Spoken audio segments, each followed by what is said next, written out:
কারণ মুসলিম আমাদের ভাই।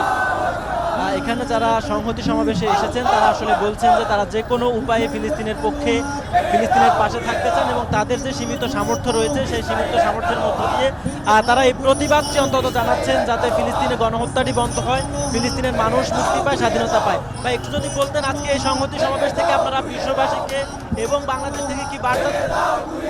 বিশ্ব মুসলমানের প্রতি আমার একটাই উদারত আহ্বান, আমরা জাতিসংঘ, ওআইসি এবং আরব বিশ্বের দিকে তাকিয়ে না থেকে সবাই যে যার স্থান থেকে আওয়াজ তুলুন। ইসরায়েলের বিরুদ্ধে, ইসরায়েলের এই অন্যায় অত্যাচার আর আমরা নীরবে সইতে পারি না। সবাই সবার অবস্থান থেকে ঐক্যবদ্ধ হয়ে আওয়াজ তুলুন। ইসরায়েলের এই অন্যায় অত্যাচার অচিরেই রুখে দিতে হবে এবং ফিলিস্তিন যেন স্বাধীন হয় সেই সেই সেই আশায় আমরা সবাই ঐক্যবদ্ধ হই, সবাই সবার অবস্থান থেকে আওয়াজ তুলি।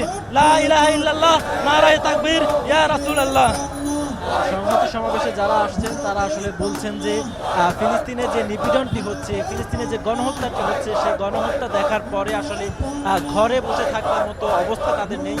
তারা তাদের সেই আবেগের জায়গা থেকে প্রতিবাদ করবার জন্য টিএসসিতে এই প্রখর রৌদ্রের মধ্যে দাঁড়িয়েছেন। তারা প্রতিবাদ জানাচ্ছেন যাতে করে গণহত্যাটি বন্ধ হয়।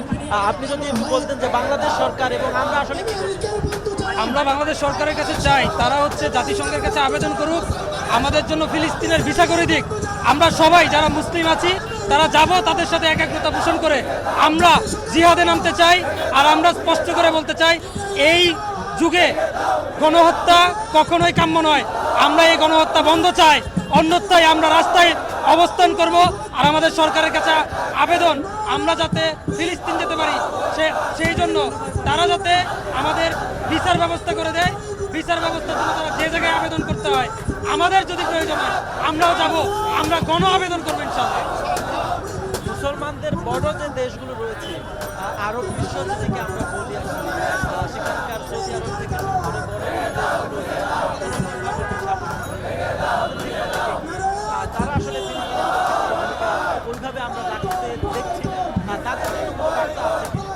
আমরা বলতে চাই এখনো চুপ করে থাকার সময় নেই। সুতরাং আরব রাষ্ট্রের যারা আছেন তারা অবশ্যই এখন এই মুহূর্তে, এই ভয়ঙ্কর মুহূর্তে অবশ্যই ফিলিস্তিনের পাশে দাঁড়াবেন এবং যেভাবে সহযোগিতা করা যায়, আর্থিকভাবে হোক, অস্ত্র দিয়ে হোক, তাদেরকে আপনারা সহযোগিতা করেন। আর থেমে থাকার সুযোগ নাই। আরব রাষ্ট্রগুলোর ভূমিকা অনেক গুরুত্বপূর্ণভাবে পালন করার সুযোগ এখন আমরা চাই। তারা এখন সাড়া দিবে, তারা সকল মুসলিমদের সাথে একাগ্রতা পোষণ করবে। আর চুপ করে থাকার কোনো সুযোগ নাই। ইসরায়েলের কোনো পণ্য আমরা গ্রহণ করব না, আমরা বয়কট করব। আমরা সবাই এই পণ্য আজকে থেকে বয়কট করলাম। পশ্চিমা বিশ্ব সারা পৃথিবীতে মানবতার কথা বলে, মানবাধিকারের কথা বলে, গণতন্ত্রের কথা বলে। আর সেই পশ্চিমা বিশ্ব ইসরায়েলকে সবচেয়ে নির্লজ্জভাবে, পশ্চিমা বিশ্ব আমেরিকা থেকে শুরু করে ইউরোপীয় গণতন্ত্র, তাদের জন্য বাংলাদেশ তাদের উদ্দেশ্যে একটাই বার্তা, আপনাদের প্রতি ঘৃণা জন্মায় আমাদের যে একটা গণহত্যাকে সাপোর্ট করে আপনারা সব রকমের সহযোগিতা করছেন, যেটা আমরা কখনোই মেনে নিতে পারি না। সারা বিশ্ব কখনোই মেনে নিতে পারে না। সুতরাং আপনাদের বলবো, এই গণহত্যা বন্ধ করার জন্য আপনারা সোচ্চার হন। আপনারা গণহত্যাকে সাপোর্ট না করে গণহত্যাকে বন্ধ করার জন্য আপনারা সোচ্চার হন। আপনারা এইভাবে গণহত্যাকে সাপোর্ট করবেন না। আপনারা যদি এভাবে সাপোর্ট করতে থাকেন, আমরা কিন্তু বসে থাকবো না।